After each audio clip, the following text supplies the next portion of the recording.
the online Stoic community, there is an abundant discussion about the actions and habits necessary to improve our existence and cultivate a virtuous life.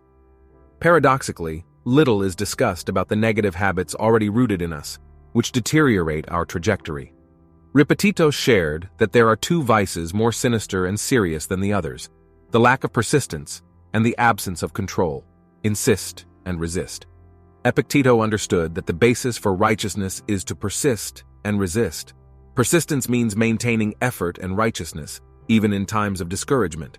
It implies developing new approaches to improve ourselves. Forging good habits is no simple task, which is why perseverance is vital. The other key lies in endurance. Resisting denotes avoiding temptations and harmful habits that erode us. In this video, I will explore 6 habits inherent in daily life whose avoidance is essential to achieving a full and fulfilling existence. Before we proceed, I will be deeply grateful if you express appreciation for this content, leaving your like.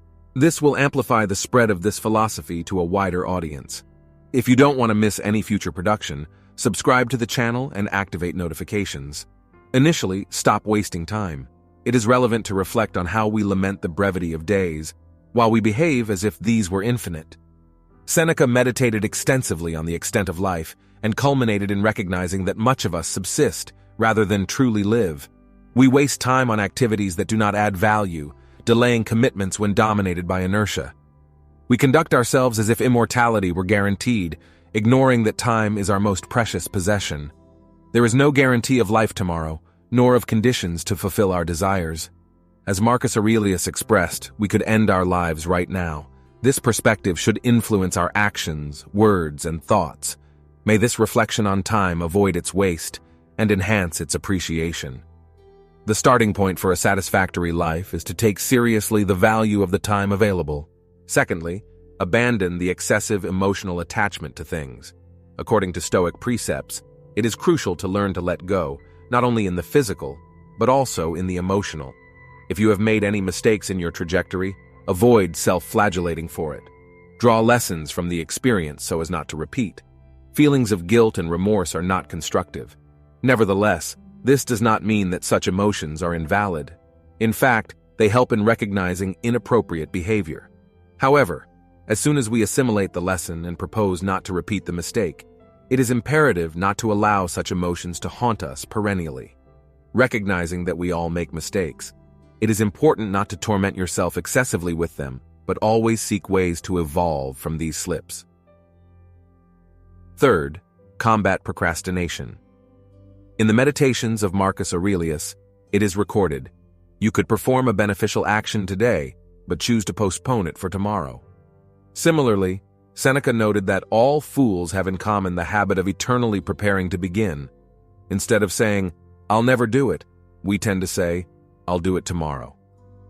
But often, when we postpone a task, it is never accomplished. If there is something to be accomplished, do it now.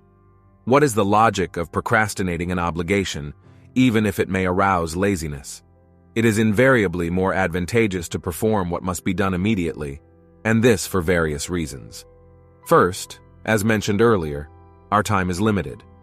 Moreover, the sense of rest becomes more rewarding when we fulfill our duties. When procrastinating, we carry a sense of guilt by not acting instead of resting, which affects our appreciation of rest. Worse still, at some future point the task will have to be fulfilled, resulting in no real benefit from the postponement. Few feelings rival the satisfaction coming from the successful completion of a task, and this realization is more significant when fulfilled timely, and not after a hiatus. In the fourth instance, let go of the chains. Seneca expressed the following: "He is a slave. Show me who is not. One person is a slave to lust, another of greed, a third of ambition, and all are chained to hope. Fear also enslaves everyone. There is no more degrading captivity than the one we embrace voluntarily." Seneca was right when he said that we are all trapped in something. Often this reality goes unnoticed. We forget that true freedom demands to have our mind under absolute control, enabling us to resist the temptations that permeate our trajectory. Discipline figures as the primary tool to conquer freedom and tame our thoughts. Although the degree of difficulty may vary between individuals, we must all remember daily: who is at the helm, us or our impulses. As Epictetus proclaimed, no man is genuinely free unless he is master of himself. Fifth, reject mere mediocrity. Strive for excellence whenever you undertake something on your journey. Ask yourself, have I done my best? If you retrospectively evaluate your life, you will find that in many circumstances, you have not used your maximum effort. The question is, why dedicate yourself to something that does not deserve the apex of your dedication? And if indeed the enterprise deserves such a commitment, why did you deprive it of this surrender?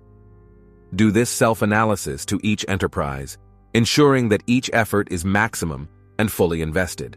Although the result of our actions, victory or defeat, recognition or obscurity, is not entirely under our control, the commitment to offer the best of self is a prerogative that lies in our hands. That which escapes the sphere of our control must not obtain excessive attention. Why resign yourself to a mediocre performance when your ability is intrinsic to achieve extraordinary deeds? In the sixth orientation, resist anxiety. Marcus Aurelius, in his Meditations, wrote, "Today I escaped anxiety, or rather discarded it, because it resided in me, in my own perceptions." It should be noted that external events do not cause anxiety. You are solely responsible, as this feeling springs up internally, fostered by your thoughts related to future challenges. Anxiety does not contribute to its improvement, nor does it offer improvements. It plays no role in solving problem situations. It is only a reflection that torments, pondering about the possible future scenarios, whether positive or negative. Recognize that regardless of the course of future events, no matter how much uncertainty permeates your life, you've overcome more severe adversity before. Assume that you have the resources to face any difficulty that may arise. Distinguish between elements that escape your control and those over which you have mastery. Consider the worst possibilities. In several cases, you will find that the reality is less amazing than you imagined. Are there any habits that you aim to eliminate from your routine? I look forward to receiving your feedback. I sincerely hope that this video will assist you in suppressing harmful behaviors, which often permeate our everyday life and do not add benefits. Suppressing such patterns and introducing new ones into your existence, as outlined in this channel, is the path towards a serene life, full of happiness and meaning. Thank you for taking the time to watch. If you are interested in delving into this philosophy and treading a path in search of your best version, I will provide the link to a valuable content in the description. Such material can offer aid to your evolution just as it has transformed my own life. Until the next video.